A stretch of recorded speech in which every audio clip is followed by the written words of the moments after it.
Capítulo 6. Ilsa y yo salimos del edificio. En la calle nos topamos de frente con el imponente edificio de correos. Ya estaba cerrado y en la plaza no quedaba ni una sola silla todavía desplegada. En verdad se había hecho tarde, por lo menos para los dueños de las terrazas, que no querían ver cómo su patrimonio decrecía de manera considerable al tener que hacer frente a una multa municipal.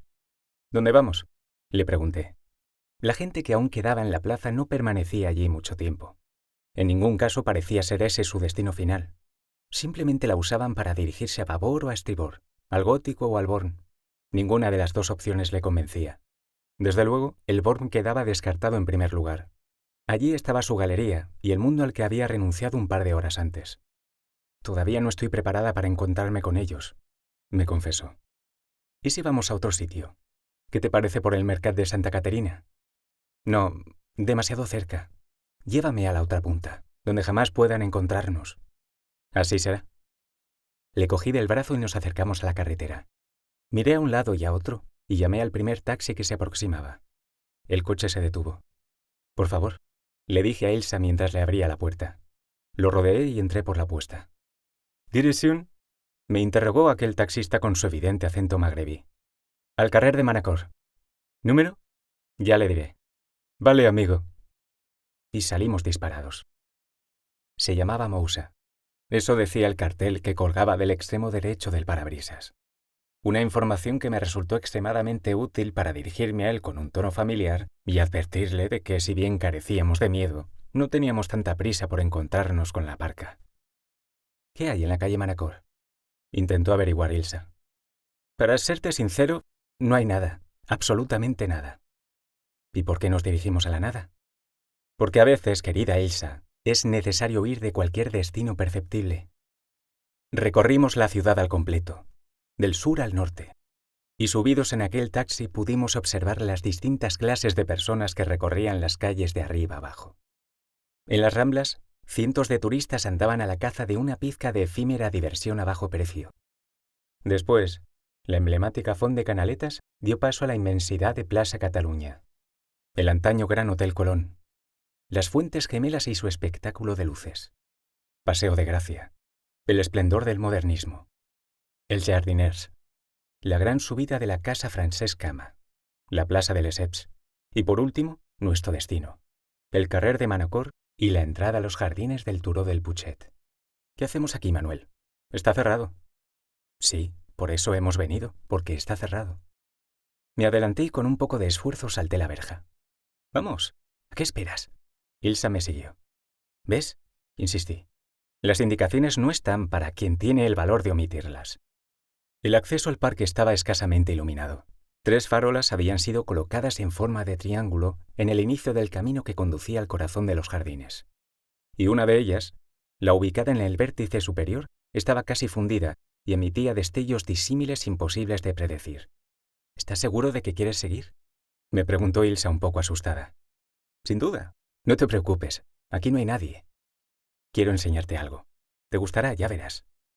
Confío en ti, no me defraudes. No lo haré. Me acerqué a Ilsa y le ofrecí mi brazo para comenzar el viaje. Ella me sonrió y lo tomó, dándome a entender de esa manera que estaba dispuesta a superar la desconfianza que ese lugar solitario le infundía.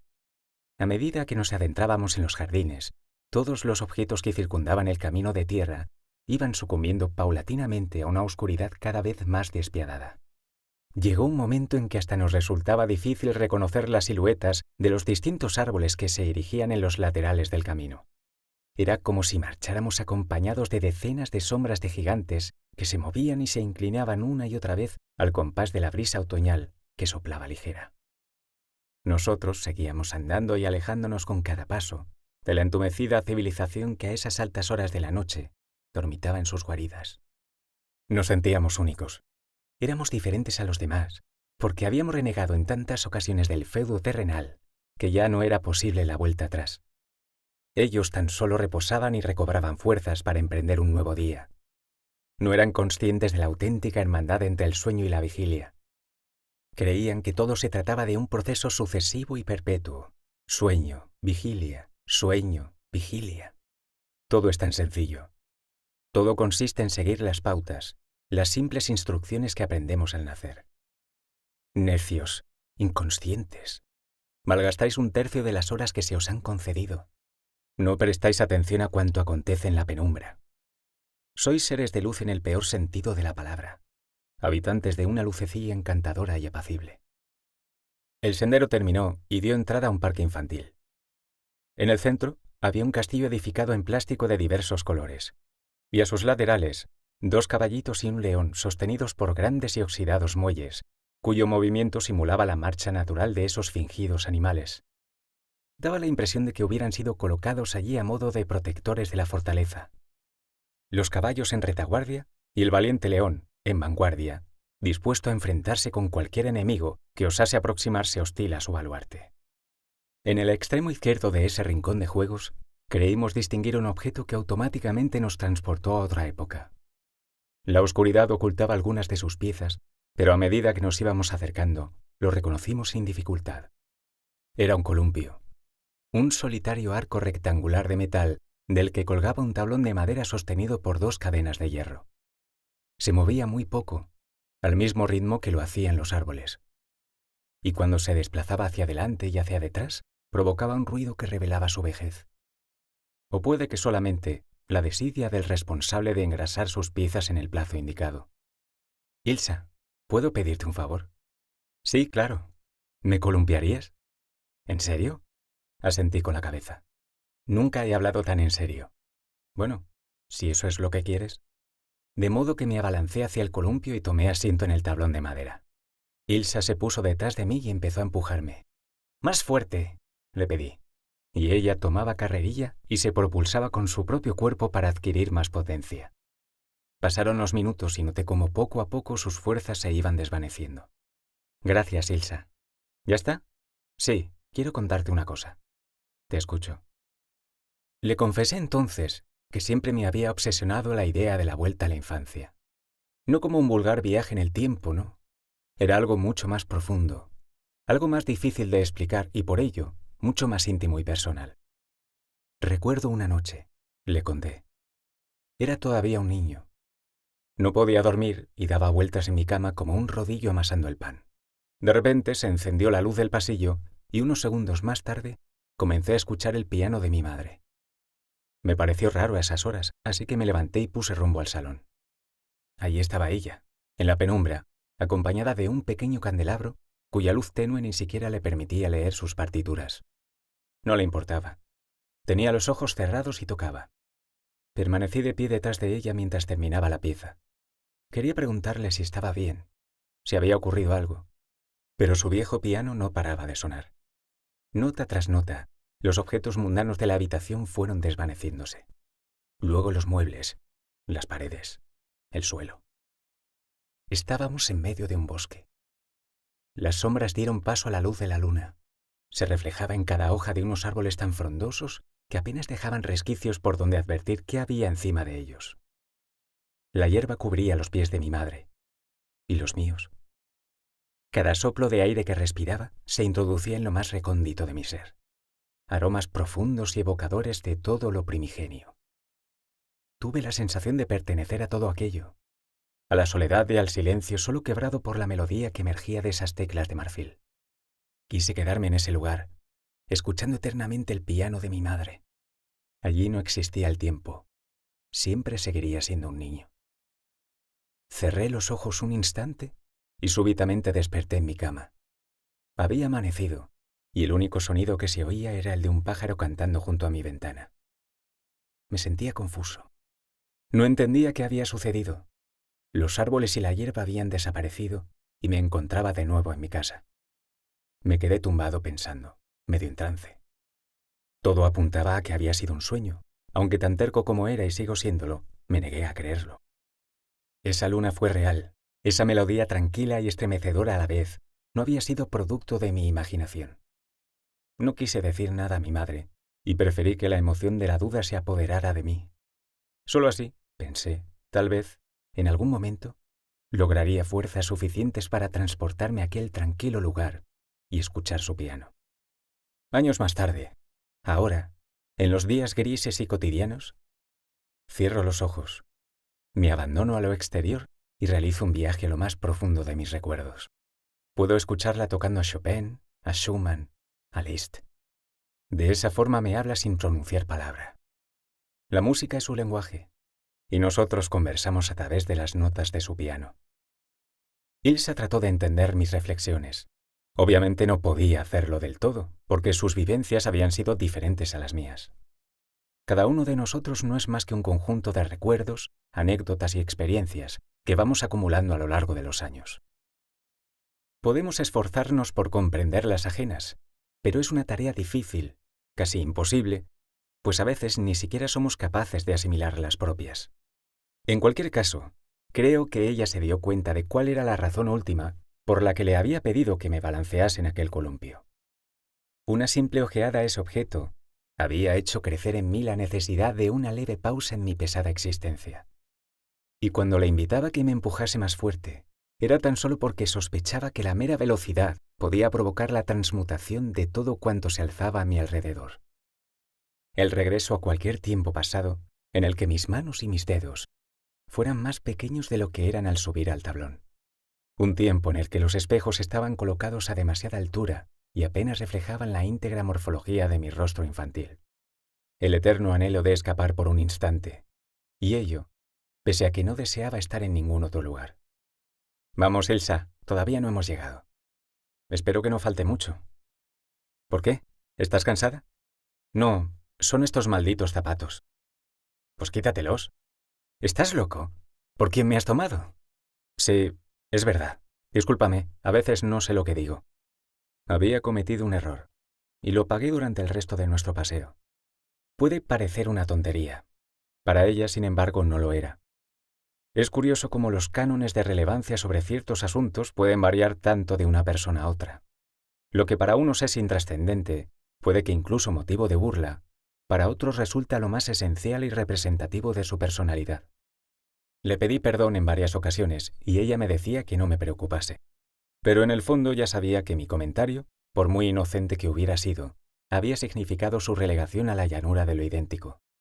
Y claro, esa condena, viniendo además de mí, le resultaba insoportable. El hecho es que Ilsa detestaba el comportamiento de aquellas mujeres que, en las fiestas, guardaban en su bolso un par de zapatos planos para después, avanzada la noche y vacías las botellas, intercambiarlos por los que en un principio llevaban puestos. No recuerdo ya las veces que Elena y ella discutieron sobre este asunto. A la primera, esta conducta le parecía del todo normal, incluso necesaria para apurar la noche hasta sus últimas consecuencias, mientras que para Ilsa se trataba de una aberración, no solamente estética, sino también moral, ya que significaba que sus partidarias eran incapaces de mantener sus preferencias más allá de la madrugada. Es algo metafísico, argumentaba. Mi combate personal contra la indecisión. A lo que Elena respondía, ¿y me vas a decir ahora que no dudaste al elegir esa chaqueta? Y así seguían durante un buen rato, echándose en cara las últimas y no tan últimas situaciones en las que, a juicio de la otra, la contraria había sucumbido a la duda. Luego se cansaban y se reían de sus propios argumentos, como todos hacemos cuando el adversario es, en realidad, un amigo, y precisamente por ello nos negamos a reconocer que tiene razón. Ya hemos llegado, le anuncié. Un ligero terraplén apareció ante nosotros. Cerca de la cornisa, un banco de madera esperaba impaciente que alguien le diera uso. No le defraudamos, y ya sentados le pregunté, ¿qué te parece? Es espectacular. La ciudad a nuestros pies. Miles de luces encendidas en la tierra y en el cielo. Mira las torres frente al mar. Y el reflejo de la luna en el agua. Sabía que te gustaría. Mucho, gracias por traerme. Me siento como los dioses del Olimpo, aquí arriba, libres, invulnerables, observándolo todo. ¿Te imaginas? Prefiero no hacerlo. ¿Por qué? ¿No sería hermoso? A mí me da miedo. Terror, mejor dicho. Delgada línea separa el observar del vigilar. ¿En qué sentido? En el sentido de que el Olimpo es hoy un desierto porque los dioses viven entre nosotros. No llevan coronas de laurel ni están envueltos en ninguna luz, pero son dioses. Tal vez, y esto puede que sea lo más preocupante, más peligrosos que los antiguos. Antaño se valían solo de sus ojos para acecharnos. Ahora, en cambio, poseen cientos de instrumentos capaces de encontrarnos en cualquier lugar. Es imposible esconderse. Vayas donde vayas te sientes observado. Ni las paredes ni las piedras pueden ocultarte de sus miradas. Vivimos en una permanente inquisición, donde todo acto es juzgado de inmediato, donde todo comportamiento es cuidadosamente analizado para comprobar que se ajusta a sus patrones. Somos un experimento fallido, un cóctel de ingredientes insípidos susceptible de embutirse en cualquier probeta. Incluso ahora, cuando crees que no existe nada más que la inmensidad, estás siendo escuchada por millones de oídos. Dices una palabra incorrecta y se activan las alarmas. El ruido les atrae, y tú te conviertes en el centro de su diana, el más mínimo indicio de pensamiento libre, y comenzará el bombardeo. Por las calles, en tu casa, en la superficie, en la intimidad. Lloverán millones de panfletos y acabarás enterrada en una montaña de colorida propaganda. Y luego, cuando estés cansada, cuando necesites regresar y reposar, ellos aprovecharán tu debilidad. Vendrá alguien, puede que incluso una cara amiga, sonriente, simpática, y te ofrecerá un asiento en primera fila. Te dirá que solo allí podrás salvarte, que solo allí podrás permanecer lejos de los peligros que asolan el mundo. Encenderá el proyector y tú verás en la pantalla los horrores más atroces. Torturas, asesinatos, guerras, que ellos mismos han provocado. Y después te mostrará huracanes, terremotos, plagas, epidemias. La muerte. Te descubrirá la muerte. Y por último te revelará la salida. Una puerta adornada con flores en cuyo marco cuelga el panel luminoso más atrayente que puedas llegar a imaginar. Ilsa me escuchaba con atención y, en ese momento, impaciente, me preguntó: ¿y qué dice ese panel? En el fondo ya lo sabes. Ese panel dice: bienvenido seas. Aquí estarás seguro. Y claro, cualquiera se ve abocado a entrar. Nadie desea habitar en el peligro. Pero ese peligro es irreal, tú lo acabas de decir. No del todo. El peligro existe, de eso no cabe duda. La cuestión es, ¿cuánto peligro estás dispuesto a soportar en libertad? O mejor dicho, ¿a cuánta libertad estás dispuesta a renunciar para salvarte de una porción de peligro? Yo quisiera responder que a ninguna. Ni yo, Ilsa. Ni David, ni Choba, ni Lena, ni Julián, ni Pablo. Ninguno de nosotros lo haría. Aunque esto solo solventa una parte del problema, la renuncia voluntaria. ¿Qué me dices de la involuntaria? ¿Y crees que pueden obligarnos? Ya han empezado a hacerlo. Basta con leer sus leyes y sus decretos, sus ordenanzas y sus bandos.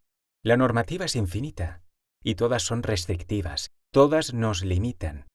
Ni una sola de ellas nos concede libertad. Lo más grave es que no les hace falta. La gente está tan asustada que son ellos mismos quienes renuncian a su propia libertad. Y lo hacen inmersos en una alegría sin precedentes, en un ensordecedor aplauso desde sus ventanas, en un convencimiento íntimo de que sólo así podrán salvarse del peligro. Han picado. El cebo ha resultado ser eficaz. ¿Te acuerdas de la verja? Cerrada, como todo.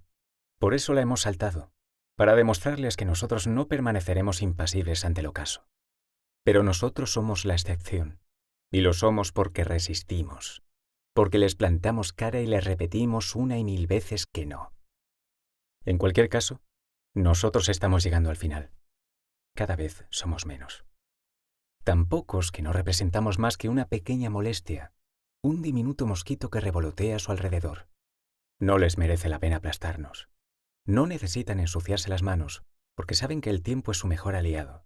Los años les harán el trabajo sucio, y nosotros caeremos finalmente en el olvido. Ya no hay locos, querida Ilsa. Ya no hay locos. Manuel, dime, ¿no te hacía un revolucionario?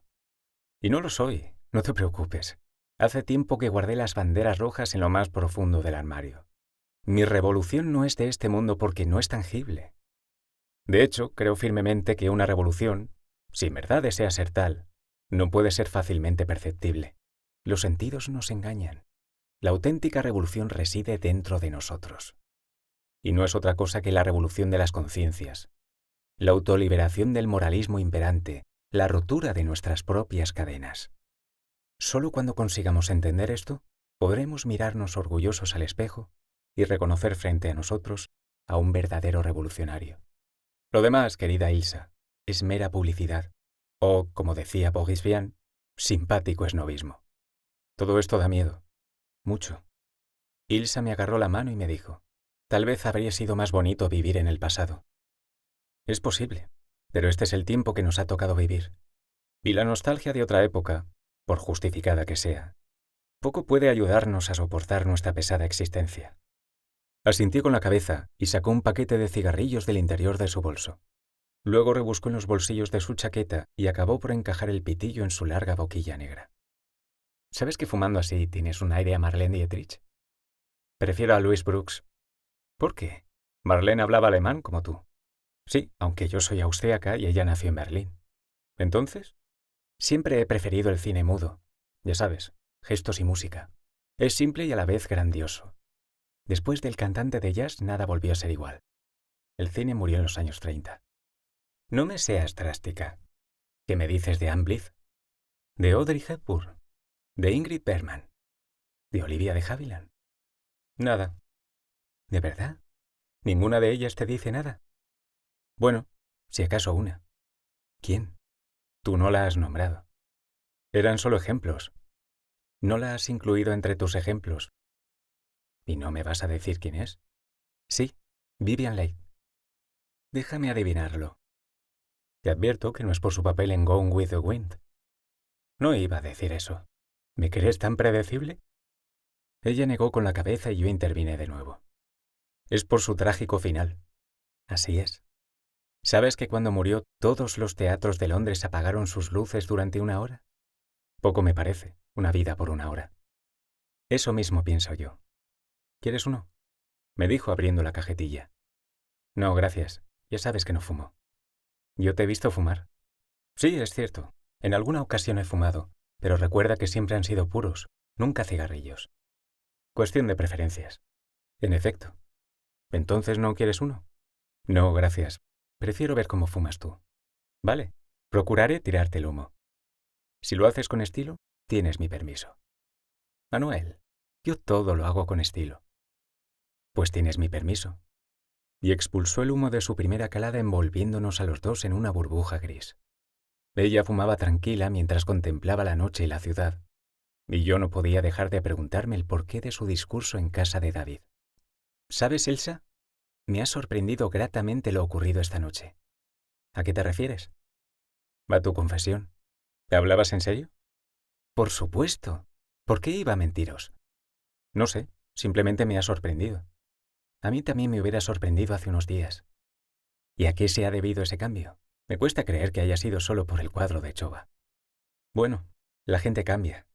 Estaba seguro de que tras esas palabras intervendría de nuevo, de modo que esperé. Y a los pocos segundos... ¿Puedo serte sincera? Debes. ¿Debo? ¿Quién es el drástico ahora? Venga, no te vayas por las ramas. Y me respondió con una leve sonrisa. Luego siguió.